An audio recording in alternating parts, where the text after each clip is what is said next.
Niggas is broke nowadays. That's why you say something on the internet, I'ma kill you. Oh yeah. Nigga, I'm broke. But nigga, you just said something that hurt my ego on Facebook, and guess what? You got 100 interactions from it. 100 niggas laugh from it. I'm going through the interactions. Guess who I see? The bitch that I love. She thought it was She's funny. LOL in it. You're dead, buddy. You are dead, pal. She hit you with two crying emojis. 2 crying emojis. You're dead, buddy. 2 is crazy.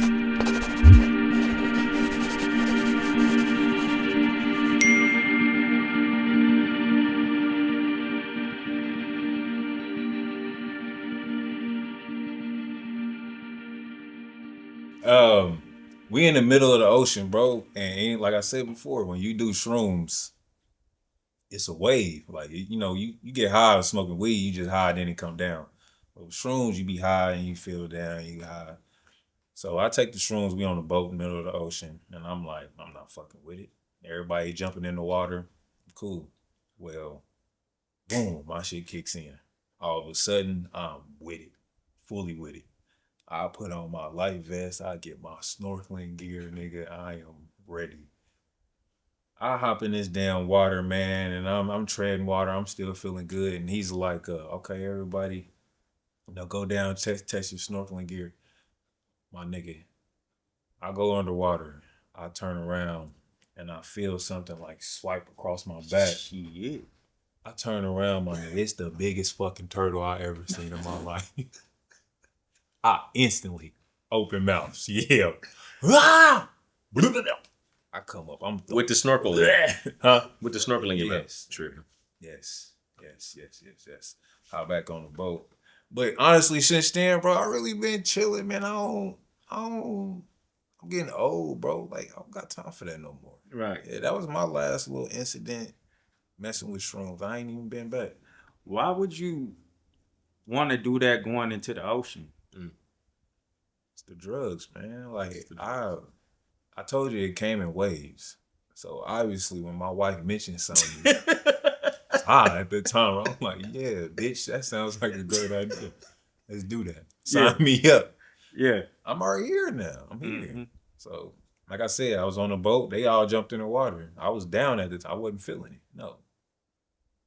How bad did it get, though? It got bad, bro. Because it didn't stop at you just seeing the turtle. Yeah, so like I microdose. I ain't never been one that just fully hallucinate like the first time. Like in Vegas where I seen my throw up get up and scatter across I seen it scatter across the sidewalk. I ain't did that no more. Or I felt my outer body experience get up. Ever since then I kind of been scared. Like I microdose now. So was the turtle as huge as you saw it? No, dog. It was It was really that big, or did you just nigga Google it? Have you ever Googled a sea turtle? I saw the movie. What movie you talking about? That's why I don't talk to him, man. No, this is about me. Because if you, don't do that. Nah, because what the fuck a movie got to do with seeing a sea turtle? What movie? I saw how big the sea turtles were in the movie. Finding Nemo. Duh. I knew it. I knew it. I got a weed story too. The weed story is funny because, like, when I get high, I'm not really funny for real, unless I'm coming down. I ain't hungry, none of that. But when I want to fight, I don't want to fight on liquor. I want to be your friend. I want to hang out. Let's converse. Yeah. See, I said converse. I said not conversate. So we sitting there. We at the club. I'm high. I'm sitting there. Me and my dude. We this close. Music is loud. Boom, boom, boom, boom, boom. It's a group of dudes on the other side, but they bigger than me and they got beards. So I felt like they got beards. So I felt like they were trying to mess with me because I ain't had one. So I'm sitting over there and I'm talking about the music. We chilling. We like, my dude like, oh man, you see her over there? I'm like, I said, hey, you see them over there? He was like, yeah, what's up? I said, I think he looking at me. And he was like, who? And I'm like, weed? Yeah, this the weed. And I'm like, hey, this the weed. I kid you, that's a true story. This the weed. And I said, I paddled it off. I'm like him over there. And we did, he was like, man, ain't nobody worried about you. And I was like, yes, they are. And before you could say anything else, I already walked around on the other side. I didn't already walk across the club, walked around the club to go on the other side. Now I'm standing next to the nigga like this. Now I'm standing next to the nigga like this to the music. Turns out, I've never seen a motherfucker get aggressive. They not even looking at me. They looking at the girls that was over there on the other side. So once I realized that they weren't messing with me, I just went back on the other side. But I was ready to fight these dudes just because I thought he was looking at me. This nigga might have a problem. He might be a psychopath. Yeah, but for you to know that drug did that to you, do you continue to do that drug? Every now and then, you know, I get involved. I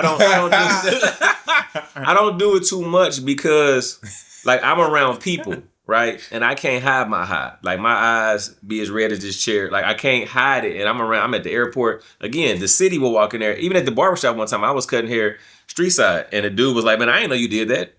And I'm like, what? You know, this before I was wearing gloves. He said, I'm not judging you. I said, man, what are you talking about?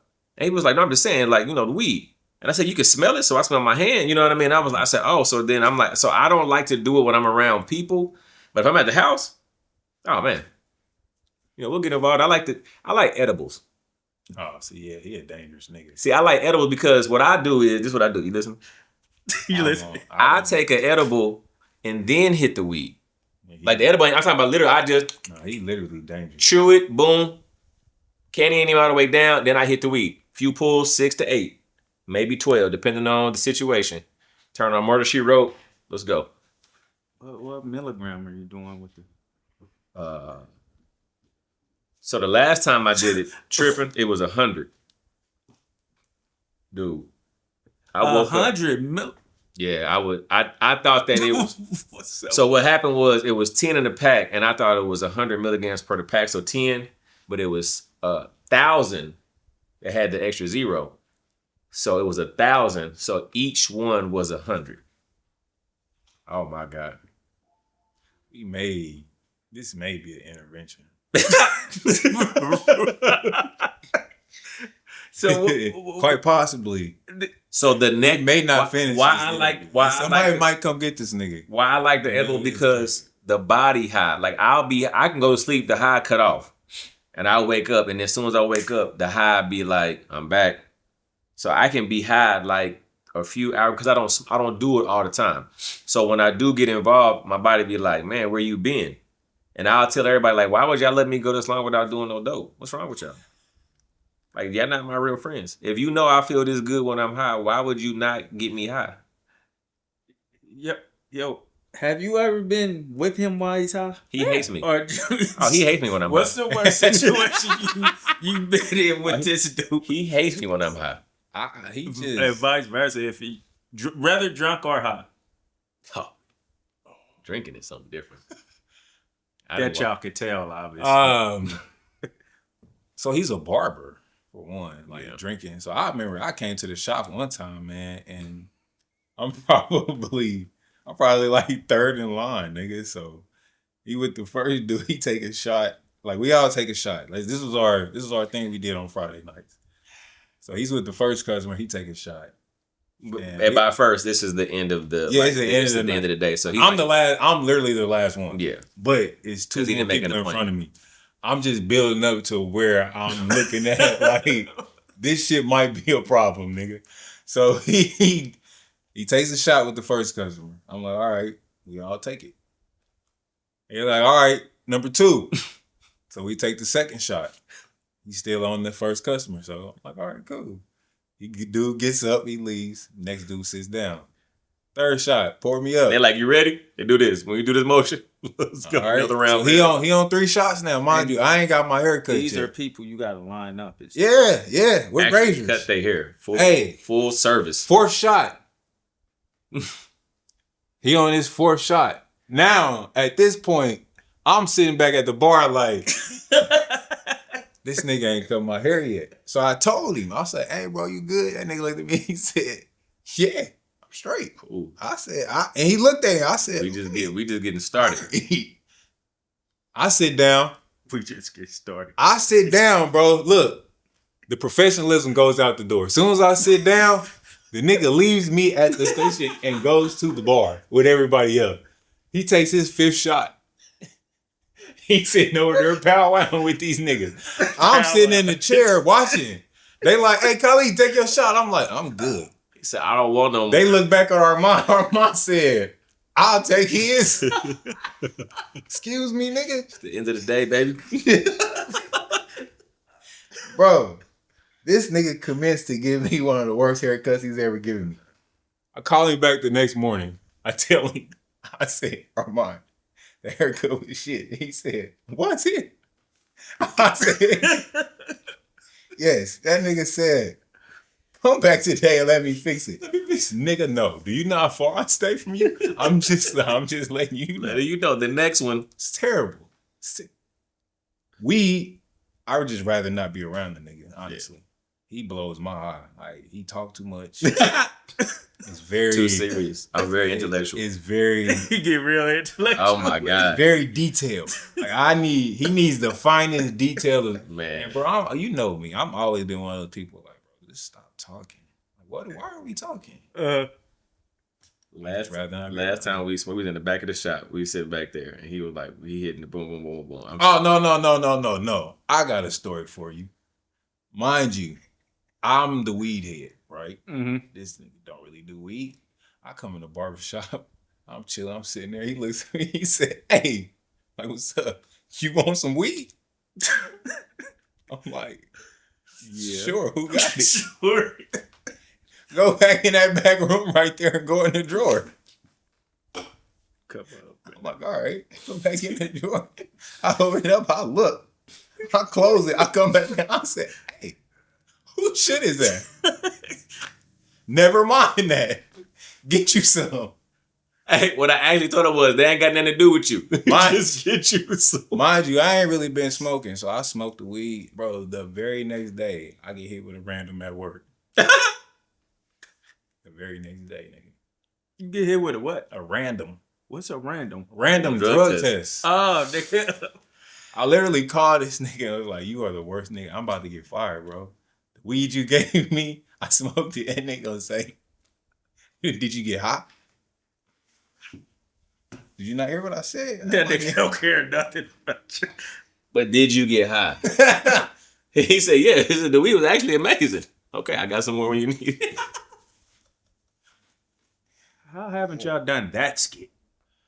Man, this our life. If I tell our you, life should have been recorded, honestly. Yeah. I'm gonna tell you right now, if you all knew the things that we came up with that we didn't do, y'all would be like, it's funnier than the stuff that we've done.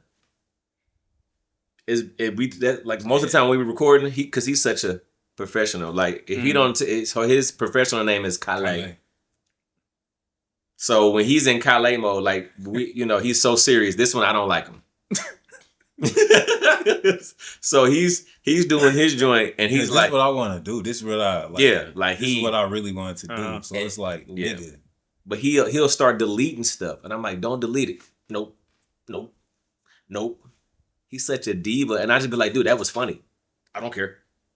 Go, let's go again. And I just be like, all right, man, let's go. Fine, whatever. But we've deleted so much material. I'm an artist, man. I'm sensitive about my shit. So you kind of like on some Dr. Dre shit. Like it got it. You know how they say he make them say the a million times till it get it. I don't play no games with these niggas. Him or Jeanette. I didn't play no games. Nigga, but you know what? Hey, I run a tight ship around this motherfucker. But you know what's so funny? Like it's that we're the same. See, that's his professional name. My professional name is Armon. Armon. So when we in that mode, like it's like, all right, like it's prime example. He just opened up. And and it was like last minute, right? Like he's like, they want both of us. So mind you, I'm always prepared, but sometimes I don't be ready.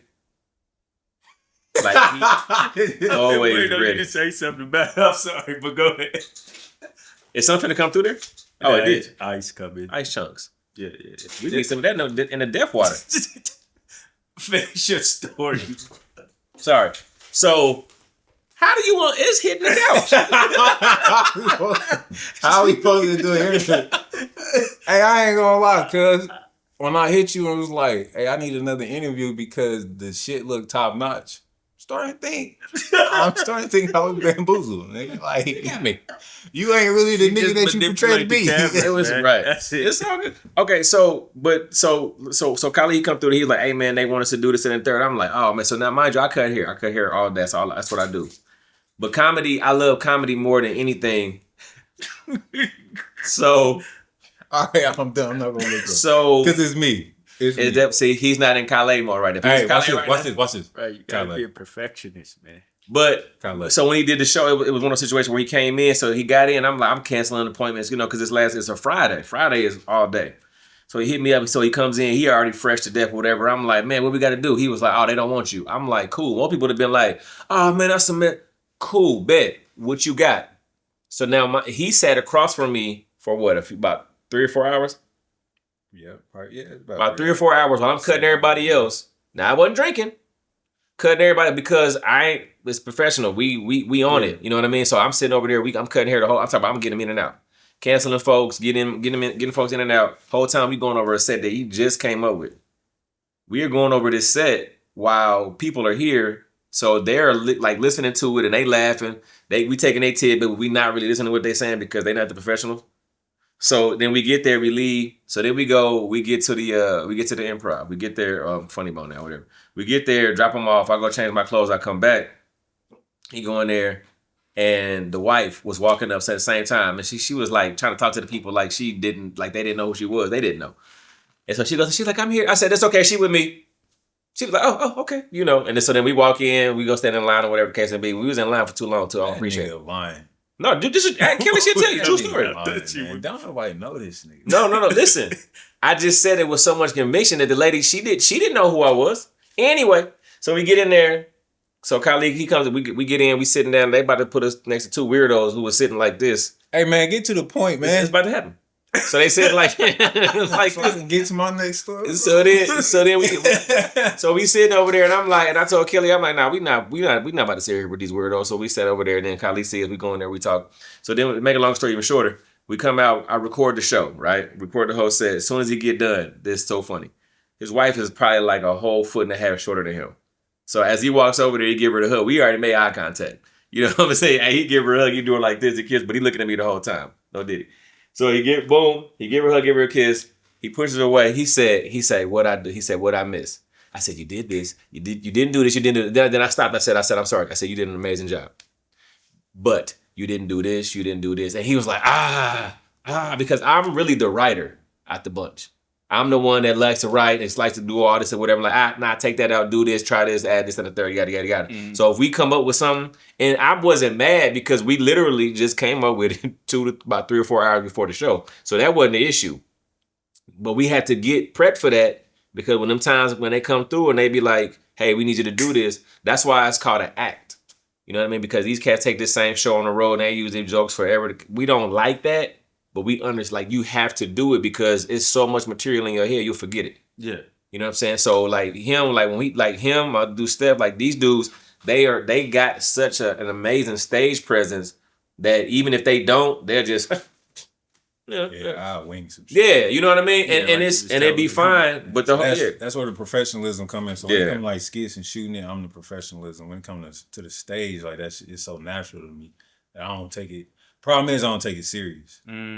So I get up there and just wing it like, whatever, boom, boom. And then the crowd will go crazy. And then I get off and he's kind of like, you ain't, and I'm like, yeah, they loved it. Who cares, bro? Like, I'm like, I ain't. But it's gotten to the point now that, like I told him, like, I want a structured set. Mm-hmm. So that when somebody call me, I got to go to no matter You can always what. pull from it. Like I want a structured set. Like you asked me before, when you think you can have enough material to do a special, like, nigga, I could probably do what, an hour and a half if I really just combine jokes. Combine everything and just tie the story. So people don't remember realize nothing because everything is freestyle. So yeah, I mean, tying jokes and having, like you said, a storyline is different though. You tying just random jokes, or you that ain't how you do a good special though, right? Nah, you wanted to have special. You wanted to have but you know what I'm saying. You wouldn't take randoms. You know what I'm saying? Like you could take any kid story, any relationship story. You can always tie it in. Like this dude just called me, be like, hey man, I just had this, and I'll just be laughing. The other day I'm at the gym. He called me. He was saying it, and then like if I'm quiet, so he's not getting it. He's not getting it. And he was like, nah, you just got it'll all come together. And now I'm just listening. I'm like, I'm waiting for it. I already hear it. I can already see it. Most of the time we have a lot of our jokes got a lot of meat on the bone. Mm-hmm. You know what I mean? A lot of meat on the bone mean like, hey, listen, you left so. Hey, listen, you didn't even eat all that chicken wing. You know what I mean? Like it's so much meat, which means we can add more to it. So we can take a joke that somebody will be like, I mean, that's cool. There'll be a minute. We can take a topic that people might think it's a minute, and we can make it 7. Mm-hmm. So you got so you got 5, 7. That's 30. That's a 30-minute special right there. Even if you cut. Yeah. And as you doing them, I mean, y'all still working on it. You still working, so that's why you can add to Yeah. I got this crackhead tidbit I've been working on. Like, I'm telling, hey, listen, this joke right here is probably gonna be the joke that I'm known for. It's, you know, it's, like it's when one you of the think funniest. Bernie Mac, what you think of the kids? Stare like, I was about to say stare like motherfucking coffee. Yo, I ain't scared of you motherfuckers. That one is that's his intro But to the world. if you just you right. you know what I'm saying, to ask the that masses, shit. it's gonna be the kids. You right. know what I'm saying? But this joke right here, I just used it when I was with Charleston, and once we finally get this, I'm gonna run it back again the 24th, because this is my. What are you? What are you? That nigga for real. You polishing it up right now, or you think you got it where it's supposed to be? Nah, it ain't. It ain't near close. This is really a hitter, and it's like because a lot of people that were in there that day at the shop, listening to it, they came back the next time I saw them. They're like, "Hey man, how the show go? Did you do the crackhead?" Like they were really asking about it because it's pretty funny. But it hits for people that grew up in that time to where you remember what it was like. Because the joke really starts off like the world went to shit when crackheads stopped coming around. Because these new age drug addicts, they ain't worth a fuck. I was just asking somebody. Crackhead will do everything for $45. For 20, nigga will do a lot. Than... You give a crackhead $45. $45. You probably own that nigga for the month. Yeah. He's coming back. He's coming back the next day to ask you if there's anything else you need him to do. You didn't already paid him, but he came back the next day because now you got $45, so you got more money. You didn't pay. You gave me the most money I ever made. An important part of the ecosystem. Yeah. I asked somebody like, niggas still sell crack, and I ain't seen a crackhead in forever. Ozone layer been fucked up since crackheads stopped smoking. I saw a former crackhead. I don't know if he still do crack, but this dude, crackhead, this is when we living on Prospect. He think I never lived on Prospect. Hey, so yeah. He always tell this story about how he from the 50s. This nigga's not from the 50s, bro. Where you say you from 54? No, never said 54. Where you started at 53rd, 5311 South Bend, 5815 Prospect. That's how I know he lying. When you say South Bend, my whole family from South Bend. 53rd? 51st. Nigga, that's down the street. Yeah, but literally walked that whole block. Tony and he talking about Tony and them? Yeah. They're on 54th. Their grandma stayed on 51st. So from Up 51st to 54th. Up the hill, Graceland. That's all I gotta say. Look me up. Yearbook. Anyway. That development that your cousin lived in, I was living there before that was even built. Don't speak on my family. You don't even know my family. I'm just saying. Go ahead, take a story, cuz. So we sitting over there, right? This is when we living on Prospect. The dude. That's why I didn't want to bring the nigga. That's why you should let me do it by myself. Listen. The dude, I even go speak. The dude was a full crackhead. He hit that Michael Jackson in the middle of the house. Talking about he had a white shirt on, nothing underneath it. He hit that in the middle of the street. I'm looking through the window like this is crazy. Like the dude, and I'm talking about hit the full move, hit the whole thing just in the middle of the street, dog. We talking about cars that's going by this dude, and he hit the whole thing. Yeah, hey. And so then he just walked away. So dude walked up and down the street. His name was Wayne, right? So you be outside in the car. I remember one time we was in the car. I was getting out the car, talking to my aunties and them. And the dude walked up and he was like, "Hi, how you doing?" And we're like, "What's going on, man?" "My name Wayne. What's yours?" "My name is Armon, Wayne. What's going on?" "Hi, how you doing?" And he just would repeat himself, right? Now this is when we was living over here on 58. We moved to 55th after that, right? The nigga is going up and down 55th Street. Why is this dude, is that me? Why is this dude still walking around, still on crack? I just saw him, I thought he was dead. I just thought I don't know if he's on crack, but he's walking up and down 39th Street right now. His name is Wayne, if you see him. Actually, now that we talk about it, I ain't never really known the crackheads to die. That's what I'm saying. They live longer than everybody. I've And homeless people, period. Yeah, I ain't to this day, I ain't never known. They like, yeah, he died. That's because they wake up early. He died. Yeah. Like, you know how you ask about somebody like, hey, cuz, what happened to? They like, like, damn, yeah, that nigga died. Like, niggas just be point, like, bro. no, like, No. where'd they go? Are they amongst us now? And we just don't know because they clean. Like, And they strong too. Do y'all think it's something to learn from homeless people and crackheads? Because we try all these diets and shit, and we still dying out here. They eating like after trash can. And is it something that I believe it's something? They living off the earth. I believe it's something to learn from crackheads. I don't believe it's too much to learn from homeless people. What do you believe is to learn from crackheads, or are you just saying shit? Nah, nigga. Like, What is there to learn? What can a homeless person teach me? What can you teach me? How not to be homeless? How to save money.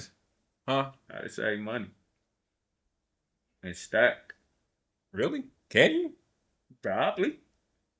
If I'm giving you money, you stacking up, and a lot of us giving them food too. They ain't got no expenses. Crackhead teach you how to change a tire if you're a kid.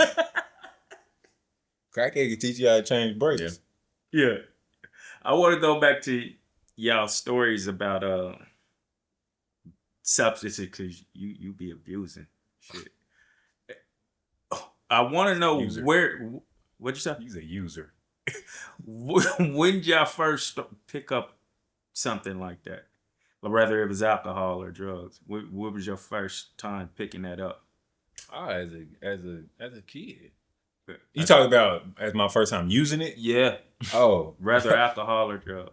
Oh, my first time using alcohol was a fucking kid. What was it, the Armon Mist? See my mama and her homegirl drinking that shit. Okay. I used to go to the refrigerator and go crazy. Yeah, the Zimas and shit like that. Yeah. So, well, I'm saying before, you said your mom was cool with it? Nah, hell no. I would fill it back up. Yeah, I was filling it back up with water. The first time y'all used, like when you wasn't sneaking. As an adult. I was in college. I was like 14. I was like 13, 14. And you were hooked from there? Hell yeah. Hilarious. What? Yeah. Yeah, I was 18. 6th grade. I was smoking with my nigga. No, was it 6th grade? No, 6th grade was the first time I hit it. If you was 14 in the 6th grade, that's a problem. 6th grade was the first time I hit it, but 8th grade was the first time, like, going into freshman year when I got hooked to it. Like, nah, I like this shit. What would make a person want to start drugs at early? I ain't gonna say peer pressure, but if you got a homie that you grew up with, like y'all literally grew up together, and you see him over here smoking, he like he ain't never was like, here, do this. He just smoking shit. I'm like, man, let me try that. And he was really like, nah, try it. Let me try. I was high, nigga. Like that. And I think what it was like crackheads, no. You trying to chase that shit again, like, damn, I want to get that high again. But it just never happened. Now my dumb ass was just hooked. Yeah. Now I'm just smoking just to be smoking. Like it got to a point I'm trauma smoking. I ain't even high for real. I'm just smoking to be smoking. And that's what I'm getting to, the trauma part of it. Like, why do you think you need that to latch on to? It was a necessity. Like, it's you dealing with so much trauma. Like, you ain't talking to nobody. Like, you ain't even got the resources to talk to nobody. I'm trying to get through the fucking day. This is my aid to get through the day. This keeps my attitude down. This keeps my focus where it needs to be.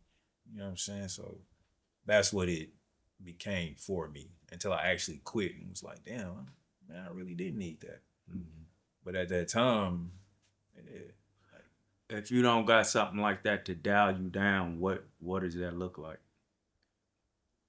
At what point in my life? Early. I'm talking about when you started using it to bond with your trauma. 14, 15, 16? Yeah. Right now. you smirking for? Cause when you were like around 14, 15, 16, I was gonna be like, yeah, when you was in the 6th grade. This nigga. Sorry. Around that time, bro, it was just you kind of. I don't know. I always had it. Yeah. Like it was always. I was selling it around that time, so it was always available. So I don't know what it would have been like around that time when I didn't have it. I ain't never really had a time where the shit wasn't accessible to me. And you? Your starting point. I was a freshman in Hey, college.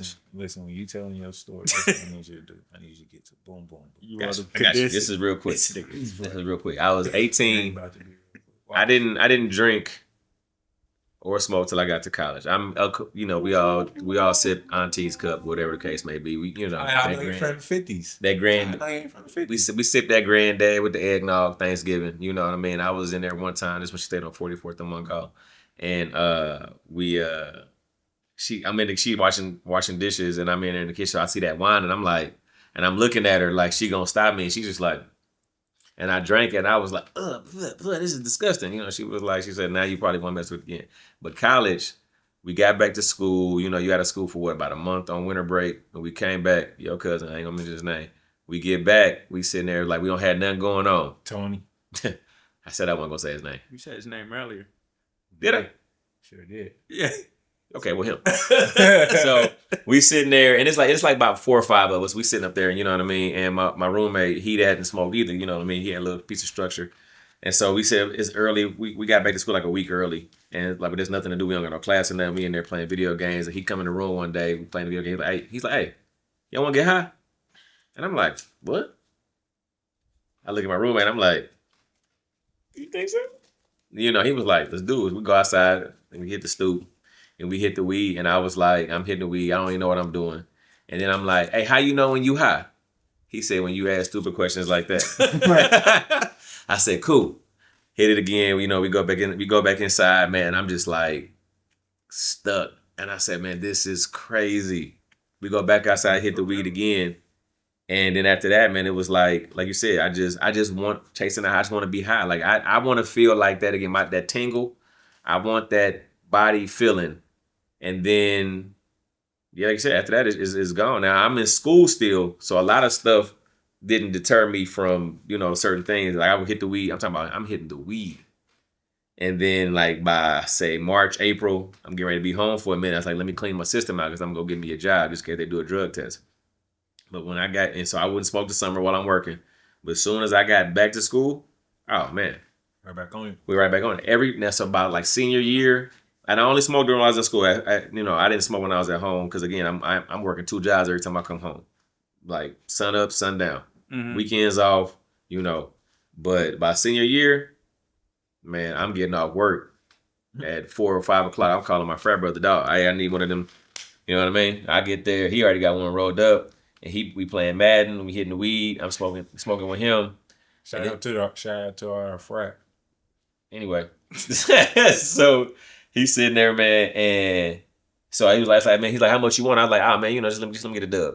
My man didn't have bags, so he'd take a tissue or some toilet paper, and he'd just, hey, he's doing this, and he's reaching. I said, hey, I don't, I ain't not saying nothing, but I'm like, I'm pretty sure that's more than $20 worth.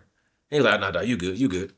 Man, I would leave there, go stop at the gas station and go get some blunts, and then go over to my line brother house, and I'm like, hey, man, let's go.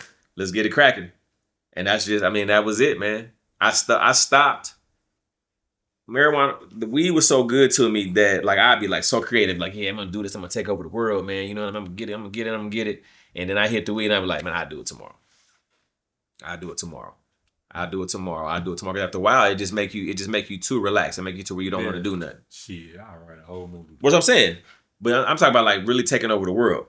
And so then after that, it was like, then it became like a crutch or whatever. Like, man, I'm tired. Yeah. I'm tired of working corporate. Tired of this after college now. I'm like, I'm tired of doing this. I'm trying to get this money. So I'm coming up with all these ideas, but because I'm not pressing it, now I'm just hitting the weed just to be hitting the weed. Yeah. So I quit cold turkey for like 10 years. Like stopped. Like one day literally just was like, I spent $100 in less than an hour. I was high. But I was like, after that next day, I was like, I looked like, man, I ain't got no money. I said, we didn't smoke this weed. Me and my two guys, we didn't smoke this weed. I'm like, man, I ain't got no more money. I said, I'm done. Right? Some other stuff too. I hollered at my brother, whatever. I was like, man, we gotta switch it up. So 10 years, it's cold turkey. In that time frame, of course, I got fired from the corporate gig, but I went to barber school, finished barber school, got into a shop, just focused on, my craft. And then from there, got into a good shop, opened up a shop, and then, make a long story short, we in the airport. But it was just the grind, now I picked it up, and once I got back to it, I was like, oh man, I stopped it the same day. Was like, I'm done. My dude was like, he said, what are you doing? He said, you just got back as I'm putting the weed back. I said, yeah, and I'm done again. Here, take this. Like this, what is this? What they put in this weed? I remember one time I was how my mother was like, that ain't weed. That don't smell like nothing we used to smoke. But now I know what she mean. Because this right here, this is different. Mm-hmm. It gets you where you need to be, but it's different. So different.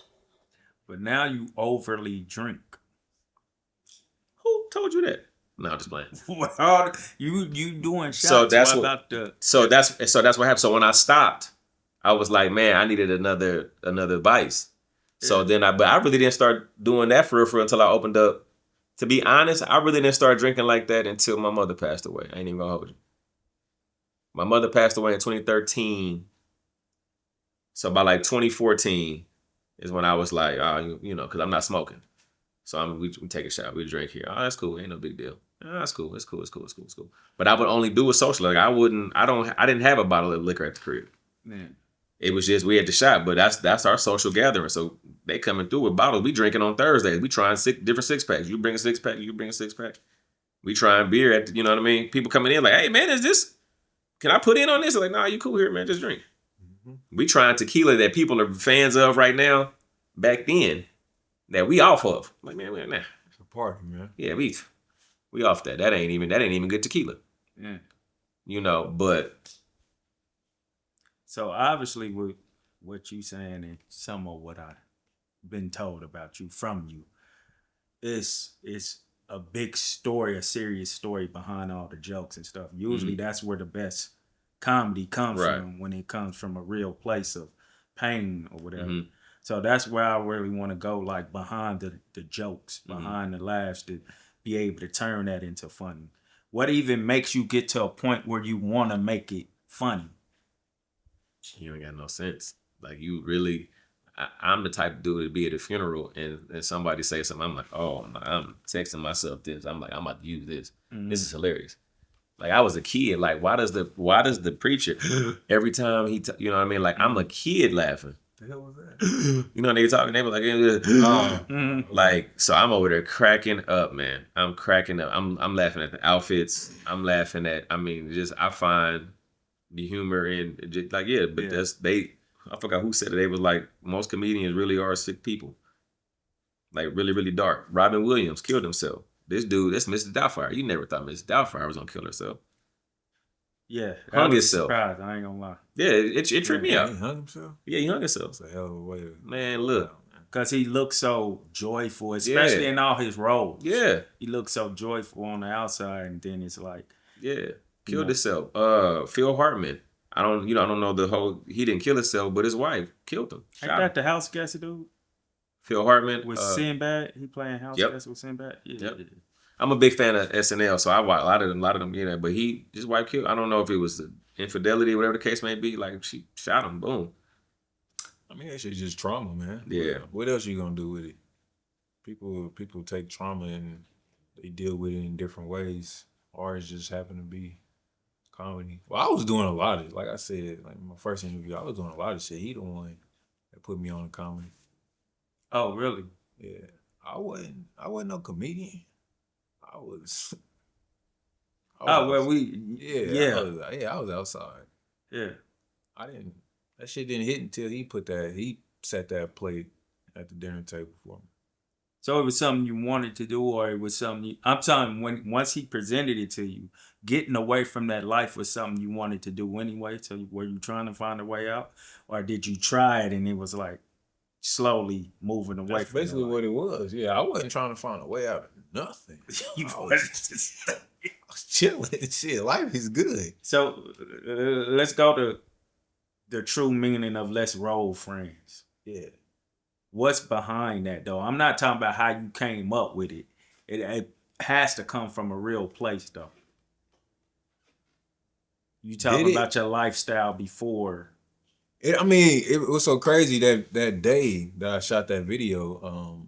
It was G's, rest in peace, G. Yeah. It was his gym. I walked in and they was shooting a music video for Dash. Like I said, they probably had like 100 guns on the table. Everybody in there was just guns. So I'm like, damn. Let's shoot a video real quick. It don't really come from nothing. It's just shit that I've seen. Shit that we done been through. Shit, Yeah, that's what I'm you know talking saying? about. We Yeah, done obviously, actually- what yeah, you know what this platform is about. yeah. Shit that we didn't actually done. You know what I'm saying? So that's why it was easy to recreate that. That's why it was effortless. We shot that like 2 times. Yeah. Yeah. Your natural heart doesn't seem to be in a, super vicious state. You know what I'm saying? Like, I'm far from. I'm not no animal. yeah, Nah, I'm far. I wasn't even raised like that. Life will do that to you. Life will harden you when you ain't really trying to go that route or be that type of person. Yeah. I give a motherfucker shirt off my back. I also watch a motherfucker burn up in a fire. Just depending on With a cup of water right there. Yeah, just depending on the situation. Like, but yeah, that's life though. Life made me the way I am today. just seeing y'all together right now and talking about how y'all. Well, we didn't really get to how y'all started, but you said he pulled you in. But you talking about you would get somebody's shirt off your back, but at the same time you will. Loyalty, that's what I want to talk about. One, loyalty. What is the worst thing you dealt with when it came to loyalty from either of y'all? Somebody you just thought was gonna do what you thought they should do or what they were supposed to do, and they just didn't. Nah, nigga, he want a story. Like, Yeah, getting he want this platform is about opening up and those type of things. I'm not saying say nobody's name or nothing like that, but like really having a space where we could talk about. I didn't already told. I don't know if you gonna be wanting me to always tell my stories again, but yeah, I got the same villain origin story. Like, you know what I'm saying? You sit there, you try to tell somebody, or you tell a woman your insecurities and shit like that. Yeah, you open up so she can try to understand you, and they fall out, and she use all of them against you to literally break you down to nothing. You know what I'm saying? Like, literally try to strip you of your essence of a man because you didn't literally gave her your kryptonite to, like, yeah, so. Y'all think that's where the most pain come from for most of us men? Like, it usually comes from a woman. It's either gonna come from a woman who broke your heart or your mama. Yeah. I mean, I don't even think real pain come from a fucking daddy being gone, because a lot of us grew up in the same atmosphere. Like, that's all we knew. Like, we got a joke about that where niggas be like, yeah, I live with my daddy. Like, your daddy. Like your daddy. Like your daddy. Like your real daddy. It's a barbershop joke. Like, not your stepdaddy. Yeah. like, yeah, nigga, I got his last name. Like, him and your mama had sex, and then you came from that, and now all y'all live in the same house. Like, yes. He signed your birth certificate? Like, yes. Like, that type. That's crazy. My boy Burrell, when he sat down with me, he had told me that he felt like that about us. Because our parents weren't together. Yeah. But when I was in my teens, I moved with my pops. So he was like, that's crazy. I used to see y'all with y'all dad. I'm like, yeah. Damn, y'all stay with y'all daddy? That's he thought I didn't know that was a big. I knew niggas in the hood didn't have fathers. But you didn't understand how far-fetched it was to others. I didn't understand how far-fetched. I thought niggas' daddies just wasn't there or in the household, or you know what I'm saying, or they just wasn't coming around a lot. I'm not saying my pops was there every day, but at one point, he he moved us in with him for a few Yeah. years, and dude thought that was like the biggest thing ever. I didn't know that till we got older, and he told me that. I'm like, damn, I didn't know that even touched you like that. Yeah, that's He a was big like, deal. man, that shit tight. I be praying my son come live with me one day. Yeah, that's all I want with mine to come back. Like that's it. I'm in a position where I can, like, you know what I'm saying. You know, some dudes are women to drop their kids off with nothing, Mm. and just to see what the daddy can do. Like, she could drop that nigga off with nothing. I wouldn't give a damn. I'm not even gonna call her. You gonna- It was Nat, man. If we go ahead. She could drop you off with nothing. Go ahead, man. Go to your next, man. It's just getting weird around Bro, here. it was a Nat. You want me to let it sit on my Air nose? conditioning If I dropping, let it like, sit on the nose, you would have said That's something. funny. You would have said something like, man, why you let that slightly, Nat sit on your nose? man. But nah, it's, you know, like, she could drop him off with nothing. I could take care of him. But Yeah. I always felt like, even when she had him, I told him, I was like, from 0 to 5, that's all you. Because I feel like that's around the age the kids need to soak up as much nurturing as they possibly can. With him being a boy, anything after 5, I got it. Because now you got to start implementing a certain type of discipline and structure, especially with little boys. They got to be scared of something. If not, they're going to run rampant. Mm-hmm. Your son damn near a teenager now, ain't He about to be 11 in November. he? Yeah. And how far is it far-fetched from him staying with you? Oh, shit. That shit probably never going to happen. 'Cause I don't know. It's going to probably be up to him. He going to. But I would never be the one to be opposed to it. yeah. Yeah. You still able to communicate with him, Yeah. though, right? Okay. You got a cell phone and all that shit where you can talk to him. Oh, okay. That's still my rap shit. Yeah. Well, and you having you got a distance relationship with your son Yeah, too? I've been divorced like almost 5 years, and the ex she got a promotion and moved to Maryland. So I got 3, 1 girl, 2 boys. The daughter is about to be a junior in college. Dang. Right. So, but then the boys are 14 and 12. So this was a rough summer because, like, we did, you know, like, so when they split, I was going out there a lot, back and forth. You know what I mean? And so then, after a while, it's like, okay, I got these businesses opening up and things happen, so I can't go out there as much. Yeah. And then they're not of age for real, for them to be on the plane. So it wasn't until they started, we felt comfortable for them to be on the plane, for them to start flying this way. Mm-hmm. So like the first year, the airport opened up. I think my son, he just turned 12. So the airport opened up on his birthday. And like I tried to have him here for that. But then it was like, a lot of airport stuff was happening. Like, oh, this can't happen. This can't happen. And so then it was like the day before, they're like, okay, it's okay. They can have it, because I wanted to I was going to have the whole airport sing to my son. Like something he'll never, ever be able to, he would have never forgot that. You know what I mean? Like I wasn't telling them because I didn't want to get them excited and then it not happen. But like I couldn't be there for his 12th birthday. I tried to be there for the kids' birthdays or whatever. Mm-hmm. And so I wanted to have him here. It was going to be dope and it didn't work out. And so then so now they 14 and 12. They playing sports, you know what I mean? So they can, we hooping together.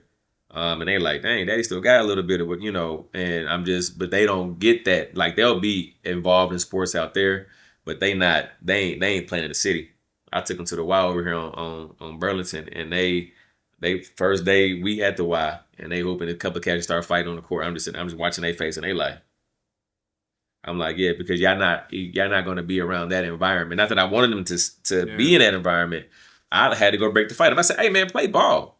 And I'm talking to these cats or whatever. But like today was one of those days, we were leaving, taking them to the gate. It's just, the car ride be quiet sometimes. Yeah.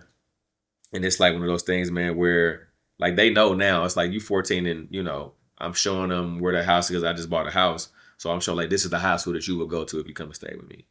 You know what I mean? Like this is the middle school you'll go to because they going to the 7th and 9th. So it's like they want to be here. I asked Armon, I said, hey man, I was like, this summer, I was like, is there anything that we didn't do that you wanted to do? Because I always ask them, like, what do y'all plans? Like, what do y'all want to do while y'all here? Mm-hmm. Give me a list, run it down. Let me do this. Let me do it, So I ask them both and they say, I want to do this. I want to do this. I want to do this. So I'm in the car and I'm like, hey, I said, is there anything on the list is there anything that you didn't do this summer that you wanted to do? And man, we in the car, we driving, and He was like, nah, we did. He said we did everything, which made me feel good. But it's like, dang, it sucks 'cause now y'all gotta go. Yeah. You know, like all of the family is here on both sides. You know what I mean? So it's like they missing interactions with cousins. I mean, phones make it cool. FaceTime, all that stuff. Video games make it cool for you to nerd out. But like that binding time, like us going to go hoop. I got a nephew the same age as my son. They tight. They 4 months apart. My nephew's older. They all about to be freshmen. You know what I mean? So it's like it's just rough. You know what I mean? But other than that, like I said, it ain't too much you can do about it. The ex, you don't want to part ways with the kids, if you will, you know. Yeah. But I'm like, but these is young men, dude. Like, what are you on? Yeah. Why would you? Like, why wouldn't you want them to come stay with their dad? I get that in a sense, but mine is girls though. So my child's mother, first child, I'm married now. So we have a daughter together, but I wanted her to stay with me from middle school up. Just because, and I understand you need to be around a woman, but I just feel like I could prepare you for, because I think that goes Like unsaid. Yeah. I could prepare you I feel the for same, what yeah. to look out for with the dudes and all of that 100%. stuff. And in ways help to make you a better woman too, because I'm not all about just what can somebody do for you. Right. How can you be a better woman too? Yeah. And you know Yeah. what I'm saying? So Yeah. I always wanted her to stay with me and you know, Yeah. her mom said, yeah, that's cool. But I think she got scared of staying with me. We stay in good neighborhoods though, but like the strict, I ain't super strict, but like just to hear somebody, you know, talk to you and talk about you don't want to hear that stuff as a kid for real. Yeah. Especially when I ain't gonna say it's not structure over there. It's a little probably more freedom. But the hardest thing is you come over here, I gotta discipline you for something, and then you leave You don't get disciplined. and for it's it. washed Yeah. away. Yeah.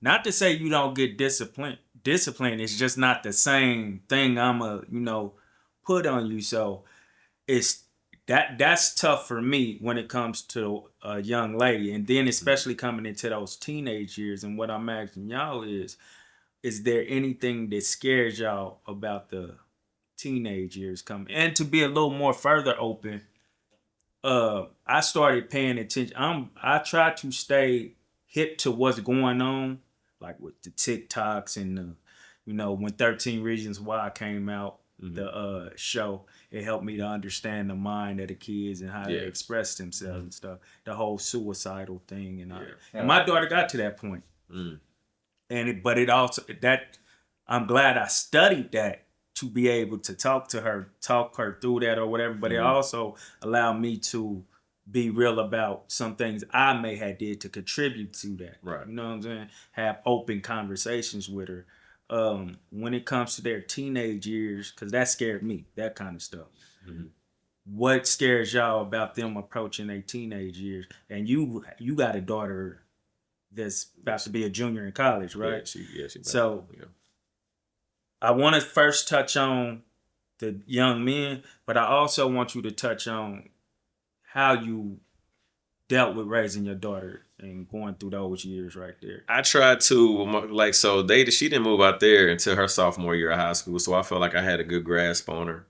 But those later years, I was like, I really felt like, hey, you still needed me, because you took them from an environment where it's predominantly white, and then you took them to an environment where it's predominantly black. It was still like It's a culture shock. yeah, like the financial situation. It's just a black suburb, you know. And so I'm talking to her all the time, like, hey, what's going on? She's like, oh, dad, they're they're ghetto. I'm like, wow, what makes them ghetto? How they sound, how they say I'm country. And I'm like, you do sound country, you know. Like, I mean, just some of the things I said, that's just different. They don't know too many people from Missouri. You know what I mean? Like, I remember when I moved to Florida one time, I told them I was from Kansas City, and they were like, they got black people there? Really? Yeah, this was right after college. I was down in Orlando. And this dude was like, man, they got black people there? He was like, hey, babe, listen how he talk. And I'm like, hey, man, stop messing with me, you know. But it's just one of those things, man, where her, I just wanted her to know, you know, like both her parents are some, you know, fair squares, you know what I mean. So it's like, you know, we didn't do the videos, music videos in the house. You know what I mean? If she was watching Beyonce, she was watching with her mama, and even some of that stuff. I was like, hey, come on, man, can you? She ain't even got no clothes on. You know what I'm saying? That type of stuff, whatever. But you know, you want to let a kid be a kid. Yeah. So you just kind of monitor it or whatever. My mother, she didn't really. Gotta balance it. She didn't kind of, you know, she didn't say, don't listen to that music. If you listen to it, put your headphones on. I don't want to hear it. You know, so I'm listening to certain music. Like my daughter grew up listening to Kanye. She's rapping Kanye verbatim, you know, at 2 and 3 years old. So it's just one of those things, man. I just wanted her to know, like, what was rough for me being in the suburbs, the white suburbs, was, you know, she's 4, 5, 6, 7, you know, years old or whatever. You know, she started kindergarten out there, and you know, she's got the twist and everything. Like she's going in there, she's geared, you know, and it's like one day she comes home and she's like, I want my hair straight like the girls in my class. Mm. She was like, and mama. Well, mama got to relax. And I'm like, no, your hair is beautiful. You get this afro, it's tight, it's blah, blah, blah, blah, blah. She was like, nah, I want it like that. Because she didn't look like them. So that crushed me a little bit because it was like, first of all, I didn't want to be out there. But it was just the fact that she didn't understand because she didn't, them other kids in there, she in kindergarten, she the only black girl in her class. They didn't look like her. And that's early too. Early. You know what I mean? Now, as it progressed, you know, like first grade might be one black girl, one biracial. You know what I mean? You know what I mean? Like, so as she got further along in class, more and more, then by the time the boys came through, now we got like 4 black boys in the class. And that was crazy. One of them's name was King. You know, so it was, you know, but. Before you get to the progression of that, they'll go through the progression of that. How did you deal with that part right there? Like, how'd you talk her through that? I tried to do the best I could. Like, you know, she was like, well, Dad, how was it like, you know, she was like, well, how was it, you know, for you when you was growing up? I was like this. Well, I said, you know, when you was in school, I said, well, we only had like 2 or 3 white people in our school. You know what I mean? So I was like, you got to ask your mama that. You know what I mean? Like, I didn't know. I didn't know that. I didn't grow up like that, you know? So, and it's different, man. I remember one time she came home and she was just talking. This is like maybe the 4th grade. She came home and kids were messing with her because she used to do dance cheer. And dance cheer, you know, they got to do the makeup and they got to wear their hair in a ponytail and a scrunchy, all kind of stuff or whatever. So she's doing that. So, you know, after she performed, you know, in the championship or whatever, she'll wear it. We'll come back that weekend. She'll wear it on Monday. She came home. She was like, these kids was messing with me. And they were saying this and they were saying that. I'm like, well, what were the jokes? What were they saying? And so she was like, well, this one said this. And I mean, it was like 4 kids, man. I'll never forget. It was 4 kids. And I'm like, I said, this one was white, this one was white, this one was Mexican. I said, it was a Mexican was messing with you. I said, oh, okay. So I gave her something, like I gave her ammunition. Now she's getting her hair twisted by her mom. Like I gave her full 4 hard jokes to hit them with, to where she's laughed, like she could not stop laughing. And I mean, and I remember this day she came, that was that night. She went to school. She came off, like I watched her get off the bus and run. I mean, fly to the door. Daddy, daddy, daddy, everything you said they was gonna say, because not only did I give her the joke, I told her this is what they're gonna say after the joke comes out. So then you say this after that. That everything you said they was gonna say, they said it. I was like, well, yeah. So this is what I do. And she was like, I said, and so from there, she was like, okay, so if I got an issue in school, I'm gonna go over here to this dude. Because mom had hit her with a joke and she was like, Mom, that's not funny. And I'm like, you know, but it's just one of those things, man. But for her, she came out okay. That's it. How did that make you feel though? I feel like I was the man. You proud father, yeah, right? Super proud of that. Yeah. One of the jokes she kept using, and I was like, hey, that was only that one day thing. You're not even supposed to be saying that word no more. You know what I mean? I think we don't express that enough. Yeah. How much like little stuff like that affects us because we keep that strong face, that stern face where they don't get to know that touched daddy. Oh my gosh. That you. I'm talking about she ran. Some of that ammunition. She got off that bus and ran to the house, ran to the door. Daddy, daddy, daddy, not everything you said they was gonna say, they said it. Cause anytime you felt like less of a man, when raising your children, moments like that make you feel like 100%. You got up. Like, you know what I'm saying? I'm definitely better. Definitely a better parent than your mom. Yeah. And you with your both of y'all with your sons, but we don't go. Oh, my son's different, man. I don't really fear too much when it comes to him because he's different than me. He's the I said it before. He's my insecurities in the forefront. Like all the shit that I push to the back, he's all of that in the present. So he's a timid kid. Like he's very mild mannered. You know what I'm saying? I just want to be at home. I don't really want to play with my dog. I'm cool on the extra shit. I pretty much more worry about people taking advantage of him than anything, because he does have autism, but it's not to where he can't take care of himself.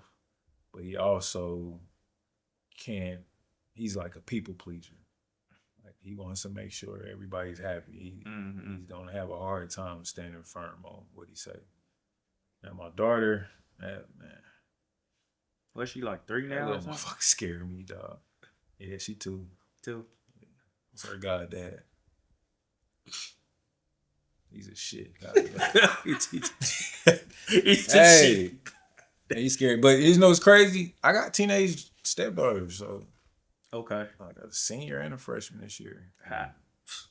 Yeah. Now that's a different life to step in. Yeah. Like, cause so that's talk about how that's that was wild. like stepping into that after being married and stuff.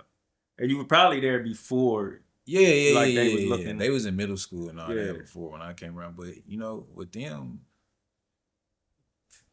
I never really came in on some stepdad shit, like listen to me, blah, blah, blah. Like, it kind of just gradually they just kind of graduated or gravitated towards me. And we just been cool. Like I be trying to give them as much game as I can without being too direct about shit, but it be hard because they living in the age of social media. So like, what can you tell a kid that they ain't already seen? With Google is in the power. Right. You know how much it took for me to see some titties back in the day. Oh, You know what I had to go through. It's hard. You know what I had to go through to see some titties, man. Your phone. I might put fucking 100 viruses on this computer just to see one nipple, nigga. Yeah. These kids nowadays get on their phone, hop on Google, and just type in titties. Yeah. Well, and so I try, you know, but kids gonna be kids, man. And I got that same fear when she go out with her homegirls or go out to parties. Like I got that fear, like, damn, is this gonna happen or is this gonna happen? But you can only give them as much game as you can, bro, and just hope. And it's hard trying to find your step in there, like where to step in and be like, yo. Yeah. Nah, it really ain't, man. Like I know when to step in. Then it be times where I be like, hey, you gonna have to ask your daddy, man. Like buy your dad, like on some shit like that. But if it's ever like genuine love or shit, cause I mean, we're not really dealing with a dad who's consistent in their life. So even like they told me, like when we get married, we want you to walk us down the aisle. I said, I got y'all. That's cool. And that's one of the moments where I kind of walked away and was like, yeah, I won. That's exactly what I'm like. I got handshakes with the kids. Daughters, yeah, we be doing little shit where they singing and they be like, I don't even know what the fuck this means. That's what it clock. Yeah, that's what that means. I be doing it with them like they came up the stairs the other day. She got her hair and she was like, check my fit. What's up? What you think? What the shoes look like? Cause they know I'm a sneakerhead. So my fit, but I'm like, you cool. You still look dusty. Like you know. Yeah, you gotta do it. You gotta break them down. You gotta break it down. Yeah. Build them up to break it down. Yeah, that's it. But they take it as love from you, though. Yeah. So that's that trash talk. But and it's also crazy with them too because I got a platform. So they try to keep that away from their homegirls and shit. So they got it's girls coming to the house now, like teenage girls that got to be mindful of that. You know what I'm saying? They don't look at me just as like they looking at me like fuck your daddy. I've heard them in the event before talking like your daddy fucking fine. No, this the conversation. Bitch, your daddy fine. I'll be your stepmama. Hilarious. And it's like, these kids. But then you got to think, like, I remember being a teenager and telling my friend, like, fuck your mama. Like, to this day, I'll fuck your mama, bro. Oh, you looking at the camera. I thought you was over there and he was up. Like, what the fuck? No, but yeah, I mean, that parenting shit, man, it's wild. But it's times where I kind of can look at it and be like, damn, my mom was right. Damn, like the people that was talking to me was right. Yeah. This Yeah. shit is ghetto, man. Like this shit is real. This Mhm. shit is serious. But as far, I mean, all in all, I got good kids, man. So I don't have the same fear with them as my mama probably had when I stepped out the house. Yeah. And also raising them how you raising them. Yeah, like y'all Don't you realize you're not as old as you thought your mama was when she was? Listen, I was talking to my sister the other day because we kind of had daddy issues, and I told her, I'm like, Yeah. bro, we really can't be mad at that nigga. Like the nigga was 25, 26 with 2 kids trying to fit with baby mama drama, still chasing bitches. I was like, I'm not mad at that nigga. I was just there 4 years ago. Like, you know what I'm saying? Like, I'm not mad at him, bro. Like, it took for me to have kids to be able to forgive my parents for shit. Like, I ain't even mad at y'all. But at the same time, though, just because I'm not mad at you, don't mean I don't deserve an apology. Yeah, you owe down. Like, you still owe down for some shit. Some shit wasn't right, but I don't harbor ill feelings because you was trying to figure that shit out, man, the best way you could. You want some accountability. Yeah, it's the kind, like with me, like when I do shit with my kids, I apologize. Mm-hmm. Like my son said to me the other day, you called my mom a fat bitch. No, he said I called him a fat bitch. And I'm like, bro, you ain't never been fat a day in your life. I know for a fact I ain't called you a fat bitch. He's like, well, you called my mom one. Call somebody Probably around right. me. I said, you probably right. I don't remember, but I'm not saying I didn't because I probably did. And if that's something you remember, I apologize. I should have never said that shit to where you heard it. That's on me. My fault. I never say it again to where you hear it. You hear me? Yeah. I ain't saying I won't say it again, but you won't hear it. But sometimes we don't realize how those words have effect on them when you, especially when you think they ain't, like I've said before, calling my daughter ugly when she was younger. Yeah. But we were called ugly on some planes. You being funny, you dusty. So that's all I know. You stupid. You all I know is bad terms. So, you stupid. Get your long head ass over here. So what I said to her, and one day I said to her, I said, what? You know I don't really think that, right? And she's like, yeah, Dad, I know you playing or whatever. Then some little boy at school called her ugly. Mm-hmm. So that makes her think like, wait, am I ugly? Right. Is my dad really serious about? Yeah. So that stuff really had effect on her. I had to apologize for that too, and that's part of that thing I was talking about earlier, where I may have played a role in where she was at in life when she was a senior in high school, willing to commit suicide or whatever. You with your sons being teenagers. Or are you scared? Do you have any fears about that, especially with you not being able to be there as much as you like? As far as what? The suicidal thing? No. Any teenage issues. Because now, man, like you said, we got good kids, man. Like they mind, they listen. You know, I mean, they gonna do what they do because they kids. But man, my little dudes, man, they straight. Like they cool. They want to play sports. They want to be around me. They want to be involved. And so they don't think I'm cool. But when we're around, we go do stuff. I get to talking crazy. I get to talking trash, and I get to, and I show them like we playing basketball. I'll hit them. I'll do some stuff. Hit them with a move or whatever the case may be. They were like, "Oh, you really think you Kyrie?" And I'm like, but we having fun. Like these are things that you can't. You're not about to get that with your mom. And it's not like it's a comparison thing, but you're not going to get this type of activity with your mom. Man, like my dude, they cool, man. I go, and they love the fact that I love shoes. They like, when they broke into the building and started on my Kobe's, I was showing them the shoes that they stole. You had those? You had those? And we looking up to see how much if I wanted to rebuy those Kobe's. We got a trauma bond over stolen shoes. Yeah, like it's like, yeah.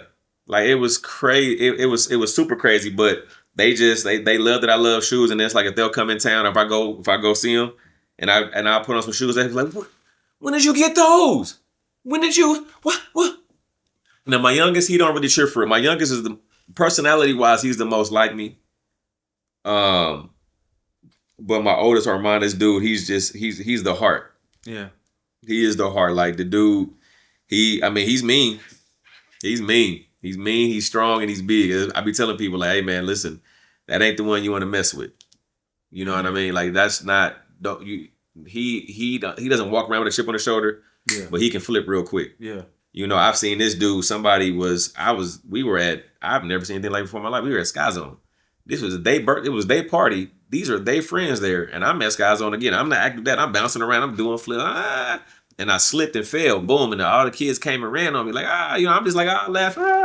Man, I must have saw kids getting snatched up like by their shirt. And I'm looking to see how these kids are just getting peeled off of me. Both of the boys are, get off my daddy. And I'm like, hey, man, them your friends. We just having fun. Chill. Literally, but they like, just snatching them.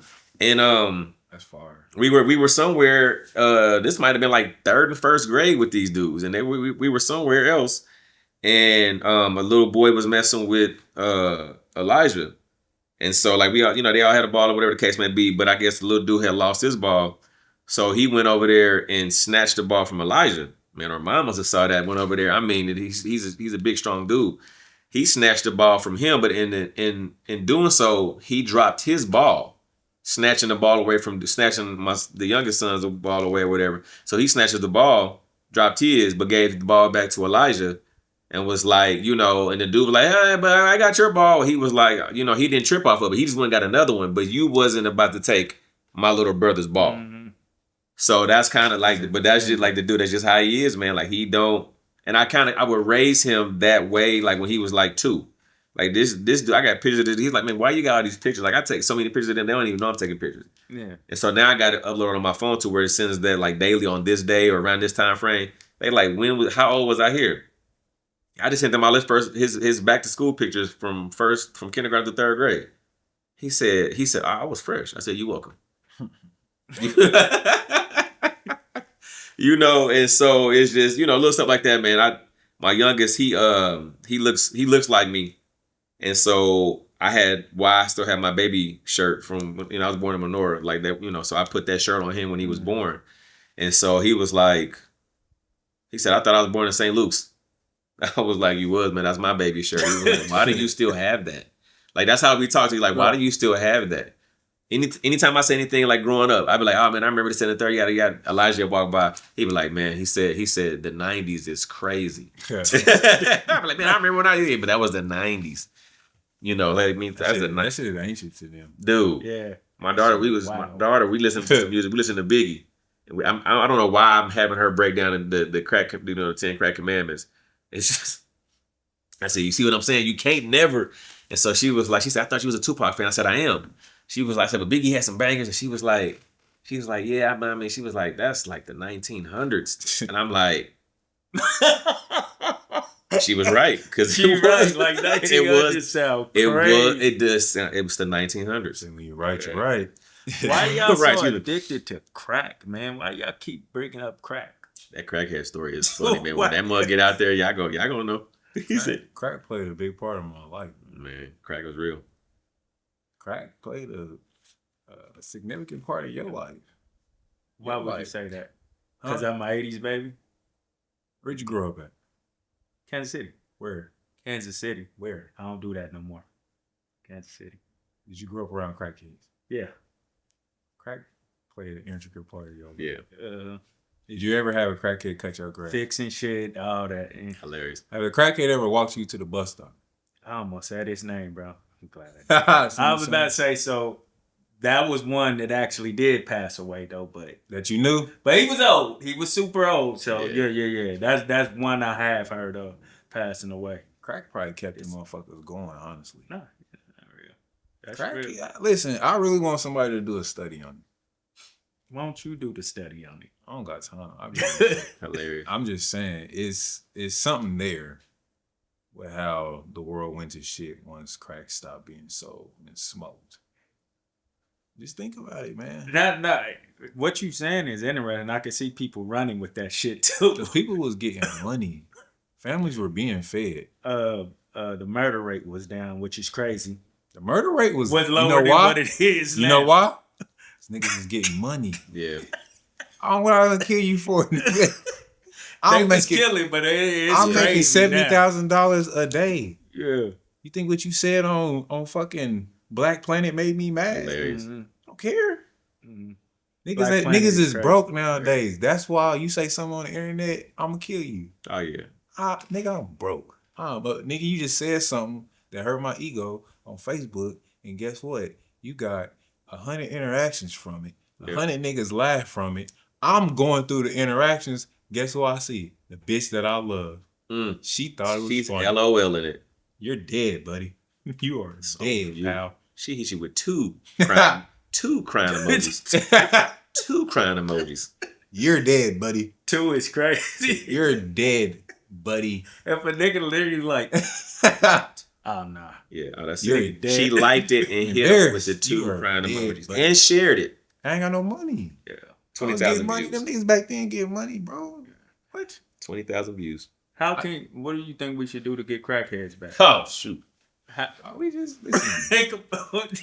Listen, I'm telling you, the way these niggas be doing drugs nowadays, Man, look. we just gotta start passing them out to the rappers. Start passing them out to the rappers.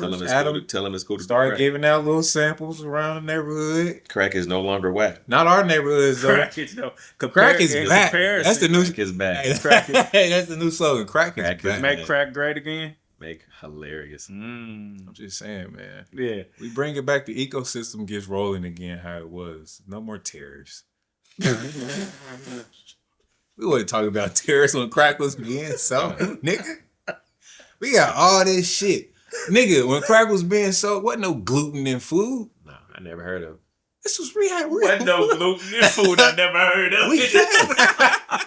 We had real food, nigga. Real farmers. We wasn't worried about dying or nigga. We had Fruitopia.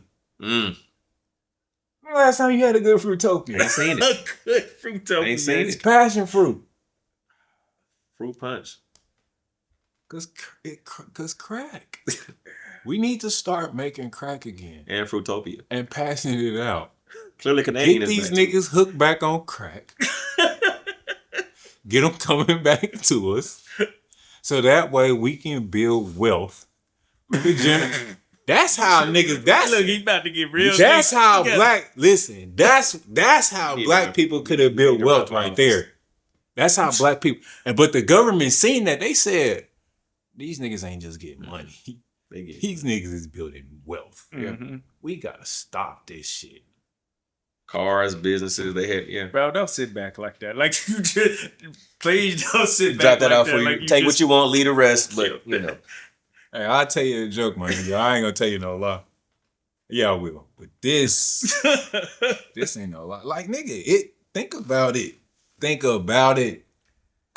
This is what comedy is. Comedy is, it makes you laugh, but it also makes you It think make you like that nigga funny, but I wonder. That's how niggas get niggas though. Like, they be Right. like, Fruitopia. Think about it. Man, Damn, look, ain't no Biggie, more when's the Fruitopia. last time? That ain't I was got just- shit to do. I was with just stacking that shit for you.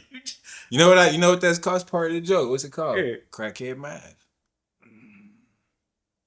Crackhead math. Crackhead math is a motherfucker. Can I break it down for him? No. That's part of the You joke. can't put it on the show, man. It's gonna be seen by millions, man. I'm just saying, listen, I don't know. I know because how you be titling the stories and all that. Yeah, I'm going to. It's going to say crackhead math. If It's you going to say crack is back. Crack ain't white. Crack is back. Hilarious. the whole gluten thing is what lined up to it. Like a nigga be like, that nigga right. Listen, my ad lib was for real. Like you When never crackheads never was heard of around, glue. when crackheads was around, did you ever hear about autism? No. Autism didn't come around till crack stopped. Only spectrum I saw was on that color wheel. Only spectrum. So, How'd y'all connect, bro? Like, why do y'all rock with each other? So it's a trauma bond. don't look at him like that, bro. It's That's hilarious. crazy. It's a trauma bond. You don't look at him like that. It was a look of endearment. Yeah, like It was like a love you know look. when people Yeah. be like, "Who was the first to?" right. That's what you did, bro. Why you do that? We got to mute you, Al. Shout out to Al. Shout out to Al. Houston, Good Days, Great Night. Yeah. Al? Yep. Al went to college with me. His first semester was my last Let semester. me tell the story, man. It's gonna be. He said, "How do we? This it. This it." But he also, but I remembered him from there. Tell it though. And then Well, let me tell you, because it's my friend. No, but he's my friend. He my friend. This is his platform. Fine. So Al, my big homie, who I grew up with, he was like, I was like, man, I need to get a haircut. He's like, man, he need to go to my dog, man. You know how niggas is about barbers. Mm-hmm. Around that time, Tony was my barber, my cousin. I think me and Tony fell out. So I was like, I need a fucking barber, man. That nigga Tony is all through this story. Shout out Tony. That's my Tony. Shout Tony out. got He saved. He just got saved. He's walking in the light of the Lord. Saved, yeah. So he doing better than you now. So anyway, I'm saying like, I always do that shit with them too because they're both barbers. I'm like, he cut better than you. But I was like, you go see my boy. Went down there, seen him, cut my hair one time. I looked in the mirror in my head. I was like, this is one of the best haircuts I've ever got in my life. Nigga has never cut my hair like that ever again. So I was like, this chasing that high. Chasing that high. no. I went and told Al, I said, fuck you, cuz. Ever since then, bro, like, we just kind of built a rapport, like, especially coming in, jokes, like, around this time of my life, I'm running through hoes, so I'm showing this nigga naked women and shit. He like, you use a condom? And I looked at him like, no. He like, yeah, my dog.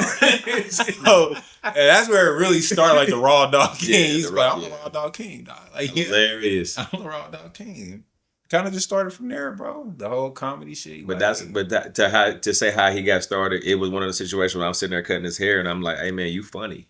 Mm-hmm. I'm like, have you ever thought about going on stage? He's like, nah, nigga, I ain't never. I mean, like, got like offended that I was like, hey, you should go on stage. He was like, nah, nigga, I ain't never, nigga, I'm the fucking crack. Like, nigga, I mean, for real, basically, that's what he's saying. I'm like, no, but for real, I said, man, you funny, dude. Like, you're funny. I said, you should try. And that was 21, 22-year-old Kahleigh. You didn't go on stage until about shit. I already had a kid. 5, 7. Yeah, it was years before he went on stage. Yeah. Mm-hmm. Yeah, after that, bro, this shit just go. Then I've been loyal to him, no homo, to him. Like basically the people that put me on. I ain't gonna lie and told them I could probably be further. He said if it wasn't for y'all. If I was more selfish. Because the way I look at it, bro, they put me in this shit. So if it do hit, or I ain't gonna say if it do hit, when it do hit, because we didn't put in too much time for this shit not to hit. Right. Yeah. When it do hit, it ain't gonna feel right unless bro would. Mm-hmm. Like, it wouldn't feel right unless Jeanette was with me. Like, shit, that's just me. Like, you put me in that situation, I want to win with my people. Yeah. That's all it is.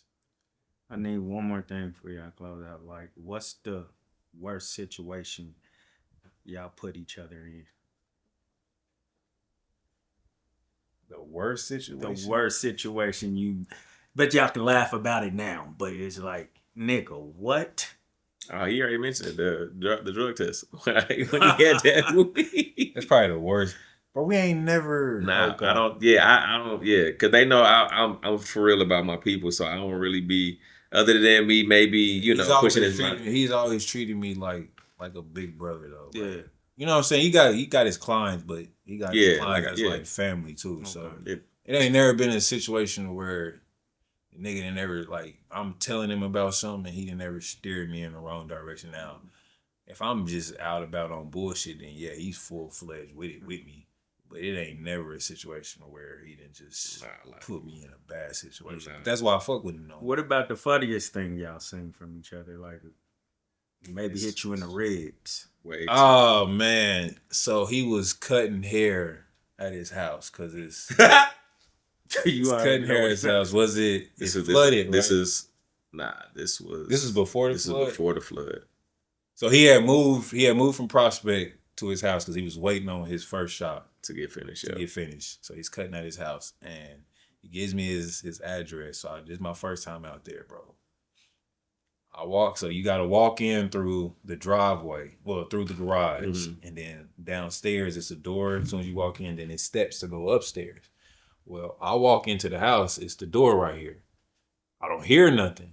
So I get ready to start walking up the steps. I'm walking up the steps, bro. His daughter at the time, what is she like? She's like 7, Oh, 8. that's a long time ago. Bro, Yeah, he she's long. sitting at the top of the steps like this over the balcony just watching me. Nah, Like, it wasn't even a like- balcony. It wasn't even a like- balcony. It was the safety gate. So she's Yeah, on she's the safety on the gate. She safety got a gate. clear line down the Like stairs. just looking at me. Like she ain't said nothing, bro. So I look up, like we make eye contact.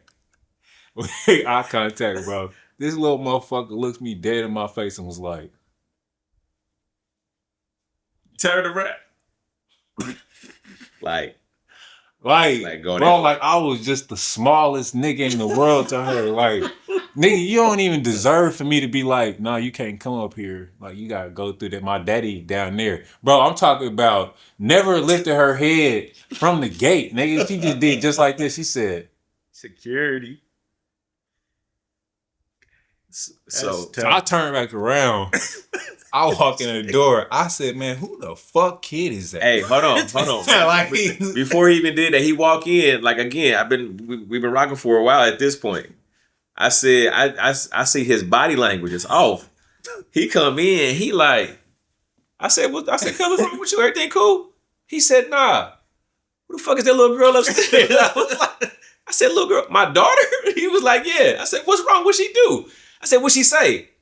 That's it. She didn't say nothing. And he told me the story and I laughed. I mean, he was big mad. Bro, I didn't fuck with that little girl For a while. I'm talking about A good minute. I think she had to graduate from high school. Where I finally was like, you know what, I'm gonna let that shit go. Hold he on. asked her. He was like, "Do you remember it?" She said, "No." No. So And then that he shit got was mad the- again. That was the second day. We're like, "What the fuck you mean you don't remember it?" And he got mad. I've been holding on to this beef for like, nigga, she a Years. teenager at this point. He like, you don't remember her? She's like, no. Nigga, that was just another The fuck? Nigga. And he was so, but that's probably one of the Yeah, like, that's he was- one of our things that That's a thing, man. carried on for. And then of course the whole juju, yeah, that- juju shit. That You was about to say something. what? Where he was connected to that story. No, that's the story I was gonna say. That's how we've been rocking so long. Like that's the story that I was gonna use. the second part? Yeah. Just about my daughter. Yeah, the second part was yeah. Like, you don't remember who that was? Oh, No, okay. I was getting ready to say that story when he asked, like, what's the story that y'all got? And I was getting ready to use that story, but but that's, you had to be around to see Nah, I could. the hatred. Oh, I can. That Like, needs to be he would say acted her, out. yeah, he That would say needs to her be a name, and I'd be cartoon like, anime. don't say her name. he like that. Yeah, no, like he was. It was so. But then when she graduated, I think we was somewhere, and she came to the shop. No, because you was like, I met her boyfriend. Yeah. You was like, I met her boyfriend. I said, she got a boyfriend? He was like, yeah, she's in college. I said, Yeah. why am I still carrying this beef around? But like she saw him, and I'm like, Ariana, do you? And I asked her, I said, do you remember? And she like looked at him, she was smiling, she was like, no. He said, now I'm mad all over again. he said, now I'm mad all over again. So to close out, I do want to make mention because we really don't ever too much hear. Like when I heard about it, a black business out at the airport, a barbershop with a barbershop. Play on words. Yeah. Words, baby. Barbershop out there. Yeah, I was thrown. I'm like, really? That's tough. And I already knew who you were from the, well, not know who you are, but I knew of you from the internet or whatever. I'm like, damn, you doing it like that? That's tough. You want to talk about that, making that move and Man, it was cool. Thank you. I appreciate that. It was really, man, we were on 18th Street. The concept is a concept idea I had when I was at LU. It wasn't like I was like, hey, I'm gonna put a business in the airport. It was never that. It was the concept that we have at the airport right now was supposed to be on 18th Street. But we didn't. So it was always supposed to be either downtown, it's just a spot where you can go chill pregame before you go anywhere to get a haircut, get a drink. And that's it, come watch the fight. Well, we do that at the shop sometimes too. We're just fight night. Everybody come through. And man, it was a dude. I'm literally still putting stations together. at the on 18th Street, and the dude came in. He was from Memphis. He came to see his gal. He said, "I came to see my gal." And he just wanted to get his beard trimmed. It was the black engineer, and he came in. It was just me and Harlan in there, and he was like literally like we just getting done. I'm putting stations together if I get done cutting hair all day just to do a little bit while we was there. And the dude comes in. He was like, "Hey man, this is nice. This is a nice shop." He was like, "Man, most shops in the hood look like trap houses." And I was like, "Thanks, man. I appreciate it." We ain't really had no pictures up yet or whatever. It was just the mirrors and some few of the chairs and some stations. And he was like, he said, "Can I get my beard done?" And I'm like, "Yeah." Harlan got him in the game. And he said, "Hey, I'm gonna leave y'all with this." And he was like, "They're getting ready to open up a new airport." And again, mind you, I'm in the Jazz District, so I'm political now. I'm going to 3rd District meetings. So I know what's happening in the area, what's going on in the city. And I'm like, yeah. And he was like, "You need to be a part of that." Like I wasn't. I'm black man. I'm telling you, I'm literally putting a station together. I'm still. I ain't even got this shop going, let alone thinking about another location. Yeah.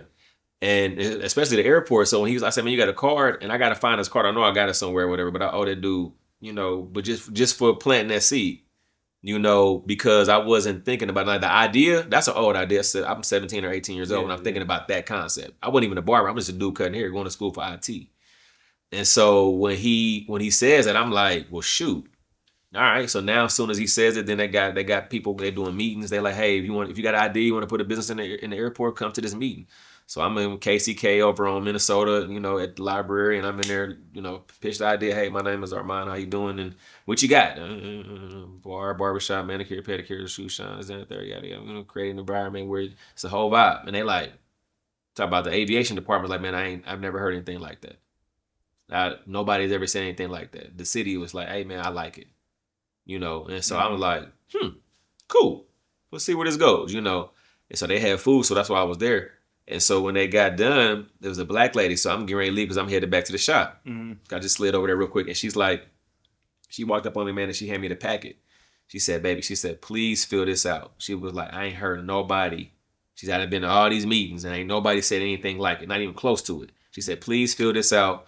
Don't sit on it. It's a lengthy process, but just do this." And I said, "Yes, ma'am, I got you." She like, "Can take you some food." I was like, "Okay, cool, bet." You're not black. They take you a plate. And so I did. I sat on it. I mean, it's just God, man. You know what I mean? I'm not even gonna hold you for real, because it's and to back it up. I don't even know if y'all know the background. Like the shop on 103rd, we lost that shop in a flood. So in July 27, 2017, when on 103rd, when that Indian Creek, when that flooded, like that was the worst flood that they had at that, in the 10 years or whatever the case may be. And so that flood came through, wiped everybody out. They was just gonna put us back in there. And then 2 weeks later, another flood that was worse than that one came in, which went to the top of the building. And so then the building owner was like, "Hey man, we just about to get that deposit back." And we also was one of those situations where God closes the door. So without that flood, we don't make it to 18th Street. Yeah. Without 18th Street, there is no airport. But it all goes back to the flood. Because without the airport, ain't no damn barber school. Not a school. Yeah, the school. Yeah, but it's just At all, it makes you appreciate when stuff like that Yeah. happens and stuff like yeah. And I did say in closing, but people know you to be a fucked up individual in a way. But when somebody say somebody is fucked up, you're fucked up. For you to call somebody else fucked up, hilarious. Mikey. they gotta be fucked up. Yeah. Maybe he's about to talk about Mikey. Yeah. Shout out to Mikey, man. Why do you feel like Mikey is so fucked up? Because he is. You never talked to him. I mean, bro, I've talked about it. y'all gotta go watch his interview, man. Mikey McMillan, man. That whole family fucked up. I don't know too many good McMillans, and I know like 4 of them out of nigga, they 0 for 4. Like shit. That's only one that's good is probably Mac Sauce. Little Mac Sauce, the rapper. Crazy. Yeah, That's right. hilarious. Okay. So, yeah, Nishi, the rest of them, yeah, they fucked up, man. That family fucked up. They good people though. I love them. They fucked up, man. But Mikey fucked up. He one of those people too, though. Like people be like, "I don't see how you are Armon or blah blah blah, yada this and that. He's such this, he's such that. He's a fucked up person." Who's the worst fucker? Cause you even call Nick fucked up too. Nick is fucked. White. Out of who? Mikey, Nick, and him? Yeah. Oh, Mikey. Yeah, that's funny. Hey, Just like when he told that story about getting shot the multiple times, I'm like, he deserved like 2 of them motherfuckers more than Mikey. Hey, that nigga had to think about it too. Like, He deserved a couple. He fucked up. Yeah, Mikey fucked up. Yeah. But at the same time, y'all give him a lot of respect. He get a too, lot of because, respect, yeah. Yeah. He one of the only people that when I was talking about the dream, I was stuck in Kansas City trying to get out to LA. That man went in his pocket, put out $1,000, gave it to me. I was like, chase your dreams. And I ain't never got on no platform and mentioned it or nothing like that. Yeah, only one. That's only tough. one that ever went in his pocket. I'm talking about right on. We was downtown. He walked out of his loft. Made me $1,000. Like, chase your dream. But I've also been with this nigga. He done some wild shit, and I'm like, what the fuck? Why are we doing this? He like, Hilarious. Hey man, old man with the slow head, man. yeah, he talk that shit. Man. Hey, Mike, you don't believe in the nigga? Get 1,000. Hilarious. Hey. But you mind praying this out? For sure. Yeah. I know you weren't reaching up for my hand. He didn't even reach it. No, you know I felt it. That was crazy. I felt it. That's hilarious. Okay. Let me see. Okay, I got one. I got It sounded like a freestyle. Why did this sound? Why did this sound like a freestyle? Okay, I got one. Hold on, wait till the beat drop. No, dear Heavenly Father, I just want to thank you for bringing similar and like-minded individuals together. We really appreciate the time, the effort, the gifts that you placed on the individuals here today. I just want to say thank you for the opportunity and to keep blessing us so that way we can get to where we want to be, Father God. I know we cannot do it alone. As long as we continue to look towards those hills where the strength comes from, Father God, we know that we'll be okay. In Jesus' precious name we pray. Amen. Amen. Hey, God, I need that $1 million too. FPS. You want Uh, to?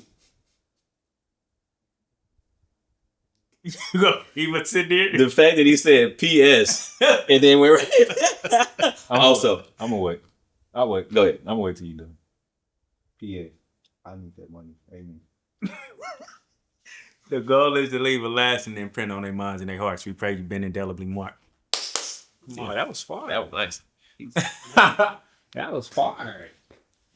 Thank you, sir. Appreciate you. Nice man, you too, man, for sure.